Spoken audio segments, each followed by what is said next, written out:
Three dots நேயர்களுக்கு வணக்கம். நாடாளுமன்ற தேர்தல் களம் சூடுபிடிச்சிருக்கு. வேட்பாளர்கள் தங்களுடைய வெற்றிக்காக பிரச்சாரத்தில் ஈடுபட்டிருக்காங்க. இதை தாண்டி பல பிரச்சனைகள் ஓடிட்டு இருக்கு. குறிப்பா 60 ஆண்டுகளுக்கு பிறகு கச்சத்தீவு கொடுக்கப்பட்டது எப்படி அப்படின்ற பிரச்சனை ஒரு பக்கம் உருவாக்கி இருக்கு. அருணாச்சல பிரதேசத்தில் 2000 சதுர கிலோமீட்டர் அளவுக்கான பரப்பளவு சீனா ஆக்கிரமிச்சிருக்கு. அதை பார்க்கல அப்படின்ற கவுண்டரும் கொடுக்கப்பட்டு வருது. விவிபேட் மிஷின்ல 100% ஒப்புகை சீட்டோடு பதிவான வாக்குகளை ஒப்பிட்டு பார்க்கணும் அப்படின்னு தொடரப்பட்ட வழக்கில் நீதிமன்றமும் உத்தரவு பிறப்பிச்சிருக்கு. இதெல்லாம் ஒரு பக்கம் இருந்தாலும் சமீபத்தில் வேட்பு மனு தாக்கல் பண்ணாங்க எல்லா வேட்பாளர்களுமே. ஒரு கவுன்சிலர், இப்போ நம்ம கூட விளையாண்டு நம்ம கூட படித்து வளர்ந்த ஒருவர் திடீர்னு அந்த வயது அடைஞ்சவொடனே கட்சியில் செல்வாக்கு இருந்தவொடனே ஏதோ ஒரு செல்வாக்குலையோ கவுன்சிலர் எலெக்ஷன்ல நிற்பார். நின்று நம்மளுடைய ஆதரவு சுற்றுலாத்துறையினுடைய ஆதரவுனால கவுன்சிலராகவும் ஆகிடுவார். ஆனால் அந்த 5 வருடங்கள் கவுன்சிலராக இருந்த அந்த 5 வருடங்களுக்கு பிறகு அவருடைய சொத்து மதிப்பு அப்படிங்கிறது நம்ம கண்கூடா பார்ப்போம் எந்த அளவுக்கு உயர்ந்திருக்கும் அப்படிங்கிறது. ஒரு கவுன்சிலருக்கே எப்படின்னா பஞ்சாயத்து போர்டு பிரசிடென்ட், சட்டமன்ற உறுப்பினர், அமைச்சர், அதிகாரம் பொருந்திய அமைச்சர், கட்சியிலையும் செல்வாக்கு, இப்படி இருக்கக்கூடிய நபர்கள் தங்களுடைய வாரிசுகளாக மகனோ மகளோ அல்லது குடும்பத்தை சார்ந்தவரோ நாடாளுமன்ற தேர்தலில் போட்டியிடும் போது அவங்களுடைய அஃபிடவிட்டை தாக்கல் பண்றாங்க. சொத்து மதிப்பு, அசையும் அசையா சொத்துக்களுடைய மதிப்பை தாக்கல் பண்றாங்க. அது பிரமிக்கத்தக்க வகையில் ரொம்ப கம்மியா இருக்கு. அது எப்படி அப்படின்ற ஆராய்ச்சிகளுக்குள்ள போகாம அப்படிப்பட்ட அதிகாரம் செலுத்திய ஏற்கனவே முன்னதாகவே அரசியல் கோலோச்சிய நபர்களுடைய வாரிசு வேட்பாளர்களுடைய சொத்து மதிப்பு என்ன, இதுல கட்சி பாகுபாடு இல்லாம எல்லா கட்சியிலையும் அவங்க என்ன தாக்கல் பண்ணாங்களோ அஃபிடவிட்ல அவங்க என்ன சொல்லியிருக்காங்களோ அந்த தகவலை ஒரு தொகுப்பா பார்க்கலாம். முதலாவதாக நாம் பார்ப்பது முன்னாள் முதலமைச்சர், திராவிட முன்னேற்ற கழகத்தினுடைய தலைவர் கலைஞர் மு கருணாநிதி அவர்களுடைய மகள் எம்பி, தூத்துக்குடி எம்பி கனிமொழி அவர்களுடைய சொத்து மதிப்பு. அவங்களே அஃபிடவிட்ல தாக்கல் பண்ணது அசையும் சொத்துக்களாக 39 கோடியும் அசையா சொத்துக்களாக 15 கோடியும் இருக்கிறதா அவங்க சொல்லியிருக்காங்க. இவங்களுடைய சொத்து மதிப்பு, அதாவது கடந்த 5 ஆண்டுகள் இவங்க எம்பியா இருந்தாங்க, அந்த 5 ஆண்டுகள்ல இவங்க சொத்து மதிப்பு 27 கோடி ரூபாய் உயர்ந்திருக்கு. சதவிகித அடிப்படையில் 80% அதிகரிச்சிருக்கு அப்படின்ற தகவலையும் சொல்லியிருக்காங்க. அசையும் சொத்து 17 கோடியும் அசையா சொத்து 10 கோடியும் அதிகரிச்சிருக்கிறதாகவும் ஒரு புள்ளி விவரம் சொல்லுது. தான் செயல்பாட்டில் இருந்த காலத்தில் திராவிட முன்னேற்ற கழகத்தில் மிக பெரும் சக்தி வாய்ந்த நபராக பார்க்கப்பட்டவர் முன்னாள் மத்திய அமைச்சர் முரசொலி மாறன் ஐயா. அவருடைய மகன் தயாநிதி மாறன் அவர்கள் தன்னுடைய சொத்து பட்டியலை வெளியிட்டிருக்காரு. அவர் ஏற்கனவே மத்திய சென்னையில் நாடாளுமன்ற உறுப்பினராக இருக்காரு. இந்த முறையும் அவர் அதே தொகுதியில் தான் போட்டியிட்டார். அவர் தன்னுடைய சொத்து மதிப்பாக 13 கோடி ரூபாய் அசையும் சொத்துக்களாகவும் அசையா சொத்துக்களாக 5 கோடி ரூபாய் இருக்கிறதாகவும் அவர் தன்னுடைய அஃபிடவிட்ல தாக்கல் பண்ணியிருக்கார். அடுத்ததாக நக்கல் நையாண்டி பேச்சுக்கு சொந்தக்காரர், பத்திரிகையாள சந்திப்பியே கலகலன்னு வச்சிருக்கக்கூடியவர், மறைந்த திராவிட முன்னேற்ற கழகத்தினுடைய தலைவர் முன்னாள் முதல்வர் கலைஞர் அவர்கள் இருந்த போதே அவர்களோடு தோளோடு தோள் நின்று பல பிரச்சனைகளுக்கு தோள் கொடுத்தவர். இப்போது இருக்கக்கூடிய திராவிட முன்னேற்ற கழகத்தினுடைய தலைவரை என்னை கேள்வி கேட்க முடியாது, ஒழுங்கு நடவடிக்கையோ யார் மேலேயாவது நடவடிக்கை எடுத்தனா என்னால் கேட்க முடியாது அப்படின்னு சொல்லக்கூடிய அளவிற்கான அதிகாரம் பொருந்திய நபர் ஐயா துரைமுருகன். தற்போதும் அமைச்சராக இருக்காரு. அவருடைய மகன் கதிரானந்த் வேலூர் தொகுதியில் போட்டியிட்டாரு. அவர் தன்னுடைய சொத்து மதிப்பை தாக்கல் செஞ்சிருக்காரு. அசையும் சொத்துக்களாக 41 கோடி ரூபாயும் அசையா சொத்துக்களாக 47 கோடி ரூபாயும் இருப்பதாக அவர் தன்னுடைய அஃபிடவிட்ல தாக்கல் பண்ணியிருக்கார். அடுத்ததாக திராவிட முன்னேற்ற கழகத்தினுடைய மற்றும் ஒரு அமைச்சர், மாண்புமிகு அமைச்சர் கே என் நேரு அவர்களுடைய மகன் அருண் நேரு முதன்முறையாக பெரம்பலூர் தொகுதியில் களம் காண்கிறார். இவர் தன்னுடைய சொத்து மதிப்பாக அசையும் சொத்துக்களாக 46 கோடி ரூபாயும் அசையா சொத்துக்களாக 29 கோடி ரூபாய் இருக்கிறதாகவும் தாக்கல் செஞ்சிருக்கார். அடுத்ததாக திமுகவினுடைய முன்னாள் அமைச்சர் ஆற்காடு வீராசாமி ஐயா அவர்களுடைய மகன் கலாநிதி வீராசாமி வடசென்னை தொகுதியில் ஏற்கனவே எம்பியா இருக்காரு. மீண்டும் அதே தொகுதியில் போட்டியிடுறாரு. இவர் தன்னுடைய சொத்து மதிப்பாக அசையும் சொத்துக்களாக 21 கோடி ரூபாயும் அசையா சொத்துக்களாக 21 கோடி ரூபாயும் இருப்பதாக அவர் தாக்கல் செய்திருக்கிறார். அடுத்ததாக திமுகவினுடைய மற்றொரு அமைச்சர் தங்கபாண்டியன் அவர்களுடைய மகள் தமிழச்சி தங்கபாண்டியன், இவர் தென் சென்னை தொகுதியில் ஏற்கனவே நாடாளுமன்ற உறுப்பினராக இருக்கார். மீண்டும் அதே தொகுதியில் களம் காண்கிறார். தமிழச்சி தங்கபாண்டியன் அவர்களுடைய எம்பி அவர்களுடைய சொத்து மதிப்பை தாக்கல் செய்திருக்காங்க. அசையும் சொத்துக்களாக 2 கோடி ரூபாயும் அசையா சொத்துக்களாக 7 கோடி ரூபாயும் இருப்பதாக தாக்கல் செஞ்சிருக்கார். அதிமுகவினுடைய வாரிசு வேட்பாளர்கள் அப்படின்ற கேட்டகரியில் ஜெயவர்தன் வர்றாரு. முன்னாள் அதிமுகவினுடைய அமைச்சர் ஜெயக்குமார் அவருடைய மகன் ஜெயவர்தன், இவர் தன்னுடைய சொத்து மதிப்பை தாக்கல் பண்ணியிருக்காரு.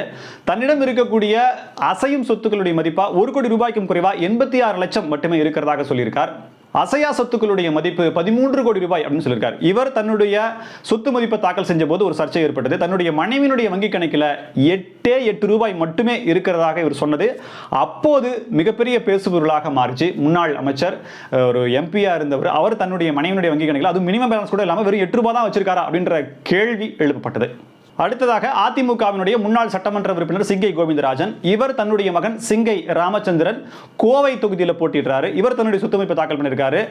அசையும் சொத்துக்களாக 2 கோடி ரூபாயும் அசையா சொத்துக்களாக வெறும் 33 லட்சம் மட்டுமே இருக்கிறதாக தன்னுடைய அஃபிடவிட்ல சொல்லியிருக்கார். அடுத்ததாக பாஜகவில் ஸ்டார் கேண்டிடேட் அப்படின்னா தமிழிசை சவுந்தரராஜன் மேடம். இவருடைய அப்பா யாரு, அவருக்கு காங்கிரஸ்ல எந்த அளவுக்கு கோலோச்சினார் அப்படிங்கிறது எல்லாமே தெரியும்.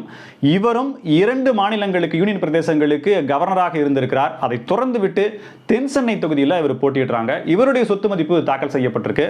தமிழிசை சவுந்தரராஜன் அவர்களுடைய அசையும் சொத்துக்களுடைய மதிப்பு 7 கோடி ரூபாயும் அசையா சொத்துக்களுடைய மதிப்பு 15 கோடி ரூபாய் என்றும் அவர் தாக்கல் செய்திருக்கிறார். அடுத்ததாக பாஜக அப்படின்னாலே தமிழிசை சவுந்தரராஜன் மேடம் தான்.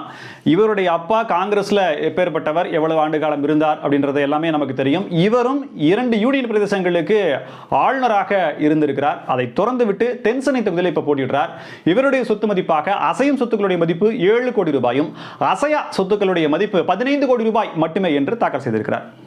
அடுத்ததா பாமகவினுடைய தலைவர் அன்புமணி ராமதாஸ் அவர்களுடைய மனைவியும் தமிழக காங்கிரஸ் கமிட்டியினுடைய முன்னாள் தலைவர் எம் கிருஷ்ணசாமி அவர்களுடைய மகளுமான சௌமியா அன்புமணி அவர்கள் தருமபுரி தொகுதியில் போட்டிடுறாங்க. இவங்க பேரை அறிவிச்ச உடனே அந்த களம் எப்படி சூடு பிடிச்சது அப்படிங்கிறது உங்களுக்கே தெரியும். இவங்களுடைய சொத்து மதிப்பாக அசையும் சொத்துக்களுடைய மதிப்பாக 13 கோடி ரூபாயும் அசையா சொத்துக்களுடைய மதிப்பாக 49 கோடி ரூபாய் என்றும் தாக்கல் செய்திருக்கிறார். முன்னர் பார்த்த பாமகவினுடைய மேடம் சௌமியா அன்புமணியினுடைய அண்ணன் விஷ்ணு பிரசாத், இவர் கடலூர்ல காங்கிரஸ் சார்பில் போட்டியிடுறாரு. இவருடைய சொத்து மதிப்பாக அசையும் சொத்துக்களுடைய மதிப்பா 9 கோடி ரூபாயும் அசையா சொத்துக்களுடைய மதிப்பா 16 கோடி ரூபாய் அப்படின்னு அபிடவிட்ல தாக்கல் பண்ணியிருக்கார். அடுத்ததாக காங்கிரஸ் பேரியக்கத்தினுடைய சிதம்பரம் தொகுதி நாடாளுமன்ற வேட்பாளர் கார்த்தி சிதம்பரம் அவர்கள். இவருடைய அப்பா முன்னாள் மத்திய நிதியமைச்சர் ப சிதம்பரம். இவர் காங்கிரஸ் பேரியக்கத்தினுடைய எப்படி செல்வாக்கு மிகுந்தவர் அப்படிங்கிறது எல்லாருக்குமே தெரியும். இவர் தன்னுடைய சொத்து மதிப்பை தாக்கல் செஞ்சிருக்கார். அசையும் சொத்துக்களுடைய மதிப்பாக 30 கோடி ரூபாயும் அசையா சொத்துக்களுடைய மதிப்பாக 26 கோடி ரூபாயும் தாக்கல் செஞ்சிருக்காரு. சமீபத்தில் ஐஎன்எக்ஸ் மீடியா வழக்கு அப்படின்றதுல அமலாக்கத்துறை சில சொத்துக்களை முடக்கினாங்க. அதனுடைய மதிப்பு 54 கோடி ரூபாய் அப்படின்னு சொல்லப்படுது. ஆனால் அதனுடைய சந்தை மதிப்பு மட்டுமே 150 கோடி அப்படின்றது ஒரு கொசுறு தகவலா நீங்க எடுத்துக்கலாம்.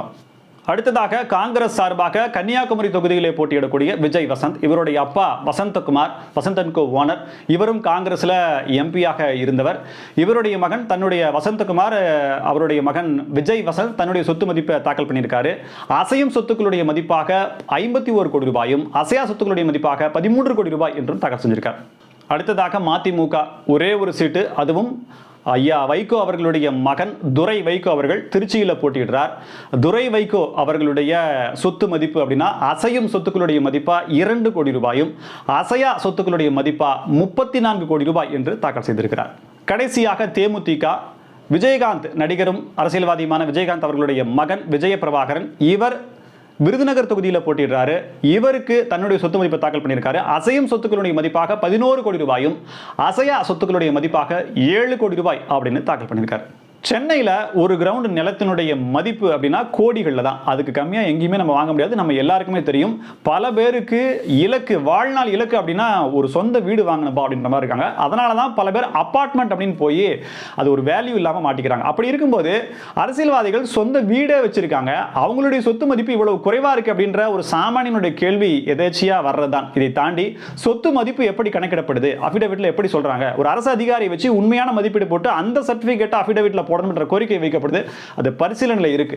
இதையெல்லாம் தாண்டி ஒரு சிறிய அளவிலான பொறுப்பில் இருந்தால் கூட பல பேர் பல கோடிகளில் புரள்றாங்க. ஆனால் சொத்து மதிப்பு இவ்வளவுதான் காட்டப்படுது, அது ஏற்றுக்கொள்ளவும் படுது அப்படின்ற கேள்வியோட முன்வைக்கிறாங்க. எது எப்படி இருந்தாலும் ஜனநாயகம் காக்கப்பட வேண்டும், சீர்திருத்தங்கள் அப்பப்போ வந்துகிட்டே இருக்கும் அப்படிங்கிறதுல மாற்று கருத்தே இல்லை.